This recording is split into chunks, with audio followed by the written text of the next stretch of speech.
how can you apply for a grant? How can you have a monograph of your exhibition? How can you convey to the visually illiterate what your concept is without the words?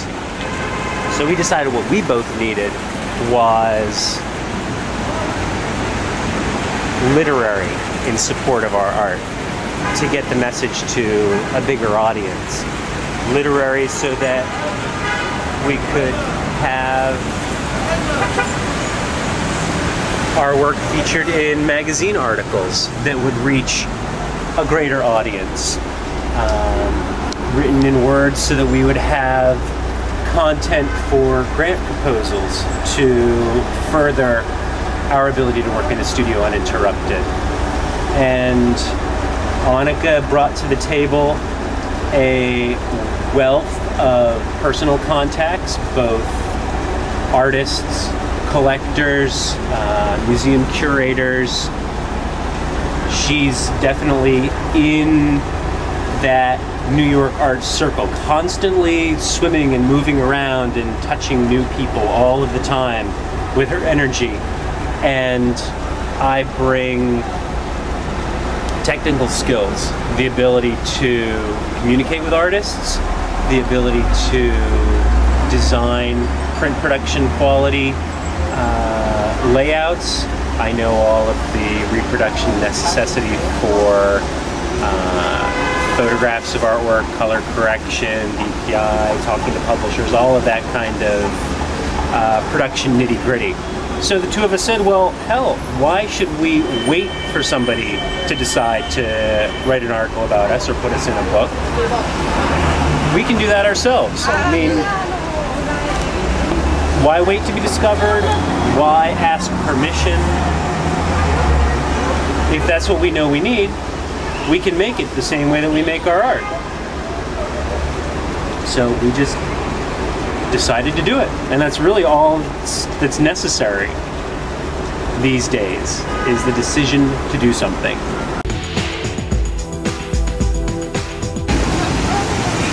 All artists, I think, who really want to participate in a professional sense, they look to the critical essay or the book or the monograph from an exhibition as a true sense of accomplishment and arriving at a certain place in their progress as an artist. Posting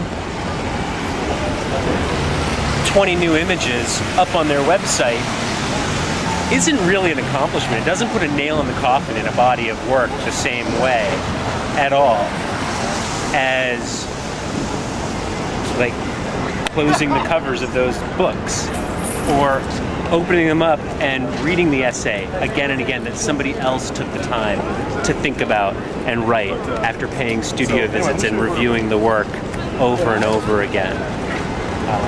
It's a whole different story, a whole different world. And I have the skills to make the book happen for people, so I think it would be a waste not to do that.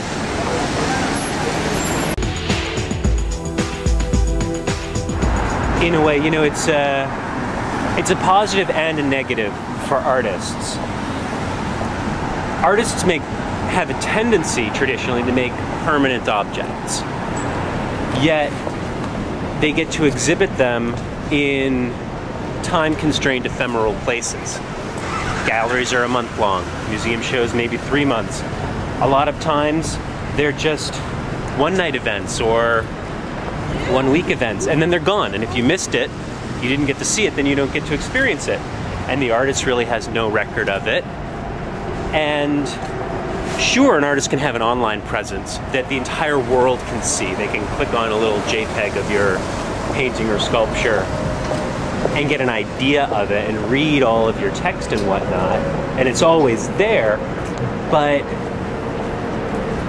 it's always ephemeral once again.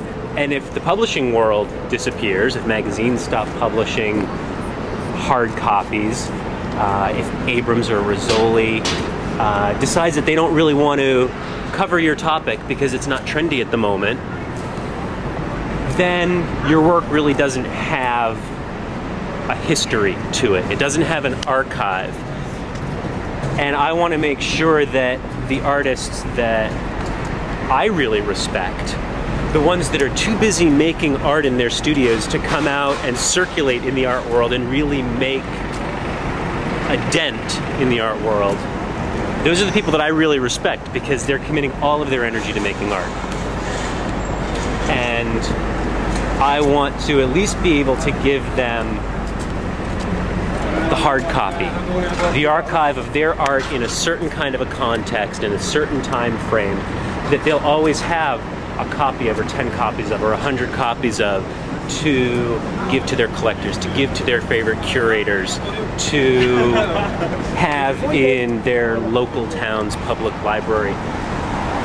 It gives them a history, it gives them a foundation, it gives them a tangible,